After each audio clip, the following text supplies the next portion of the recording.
UGC के नए नियमों को लेकर जो सड़क पे घमासान मचा हुआ था, देश की सबसे बड़ी अदालत की दहलीज पर पहुंच गया।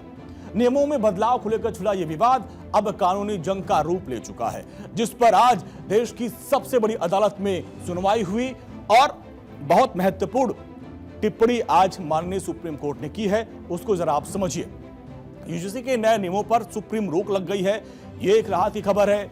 यूजीसी के नए नियमों पर देश की सर्वोच्च अदालत ने अगले आदेश तक ब्रेक लगा दिया है।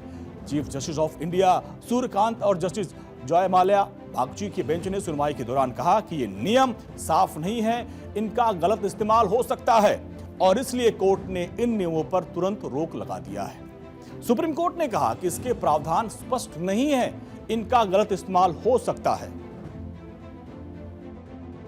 आज माननीय सुप्रीम कोर्ट ने जो यूजीसी रेगुलेशंस नए नियम पास किए गए हैं उस पर सुप्रीम कोर्ट ने रोक लगाई है, उसको एबियंस में रखा है और सुप्रीम कोर्ट ने अपनी पावर्स को एक्सरसाइज करते हुए अंडर आर्टिकल 142 जो यूजीसी रेगुलेशंस 2012 हैं उनको इन ऑपरेशन किया, उनको प्रभावी किया।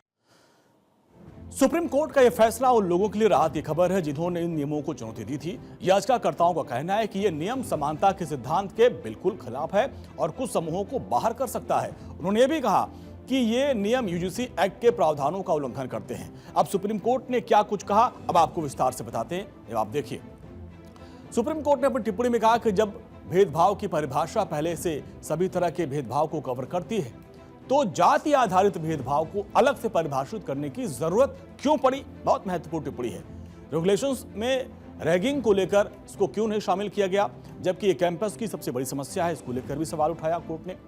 हमने अब तक जो जाति विहीन समाज की दिशा में प्रगति की, हम अब फिर से पीछे जा रहे हैं, इस सवाल उठाया। हम सब साथ रहते हैं, आज इंटरकास्ट मैरिज भी हो रही है। भारत की एकता शैक्षणिक संस्थानों में भी दिखनी चाहिए, ये माननीय सुप्रीम कोर्ट की टिप्पणी थी।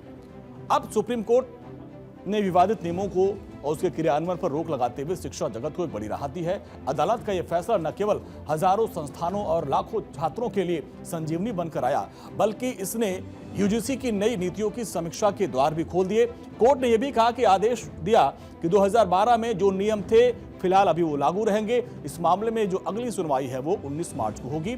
सुनवाई के दौरान सुप्रीम कोर्ट ने कई सारे सवाल उठाए, अब जरा उनको हम एक एक करके आपको बताते हैं। लाइए सवाल लाइए। तो सीजीआई क्या रैगिंग की शिकायत इस नियम के तहत सुनी जाएगी? तो वकील ने कहा कि नियमों में रैगिंग की परिभाषा नहीं है, फ्रेशर पहले महीने ही जेल जा सकता है। वकील ने भी कहा कि यह नियम सिर्फ जाति के मुद्दों तक सीमित है, रिग्रेसिव और सीनियर जूनियर का बंटवारा करता है। इसके बाद चीफ जस्टिस ऑफ इंडिया ने पूछा कि उत्तर या पूर्वोत्तर से आए जो छात्र हैं उनके खिलाफ क्षेत्रीय और सांस्कृतिक तंज पर क्या नियम लागू होगा। और सीजीआई ने यह भी कहा कि अगर एससी समुदाय के भीतर से ही एक दूसरे समुदाय का अपमान करे तो उसके लिए क्या उपाय है। सीजीआई ने यह भी कहा कि कास्टलेस समाज की दिशा में जो हासिल हुआ है, क्या हम पीछे जा रहे हैं। फिर वकील ने कहा कि पूरी यूजीसी रेगुलेशन रद्द होनी चाहिए, बेहतर ड्राफ्ट का सुझाव आप दे सकते हैं। और कुछ दिन पहले यूजीसी ने एक नए नियम लागू किया था और नए नियम लागू होने के बाद से ही घमासान शुरू हो गया। दरअसल यूजीसी के नए नियम में इक्विटी रूल को लेकर संग्राम छिड़ा हुआ है और इसके खिलाफ सुप्रीम कोर्ट में याचिका दायर की गई और उसमें नए नियम में एक जो प्रावधान जिसको लेकर सबसे ज्यादा विरोध हो रहा है वो है सेक्शन 3C। इसको असंवैधानिक करार देने की मांग की गई थी। अब कोर्ट ने भी नए नियम पर स्टे लगा दिया। अब ऐसे में जानते हैं कि आखिर इस सेक्शन में ऐसा क्या है जो इसका विरोध सबसे ज्यादा किया जा रहा था। अब 3C के बारे में आप जानिए। जो इसमें जो नया नियम आया है 3C जोड़ा गया है, इसमें यह है कि जातिगत भेदभाव की जो परिभाषा दी गई है, इसमें 3C में कहा गया है कि जाति आधारित भेदभाव केवल SC, ST, OBC के साथ होने पर ही माना जाएगा, यानी सामान्य वर्ग को इसमें छोड़ दिया है। इन वर्गों से ही नहीं आने वाले व्यक्ति के उत्पीड़न का कानून से दूर रखा जाएगा।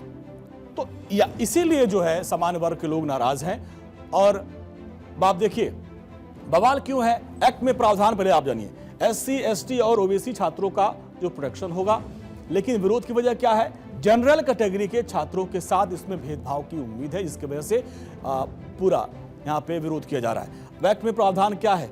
कमेटी में सवर्णों का कोई प्रतिनिधित्व नहीं होगा। विरोध है कि सवर्णों के खिलाफ दुरुपयोग हो सकता है जब कोई सवर्ण का कोई प्रतिनिधित्व नहीं होगा। और अब फिलहाल सुप्रीम कोर्ट ने इस पर रोक लगा दी है और जिससे जो सवर्ण समाज के लोग जो विरोध कर रहे थे उन्होंने राहत की सांस ली है।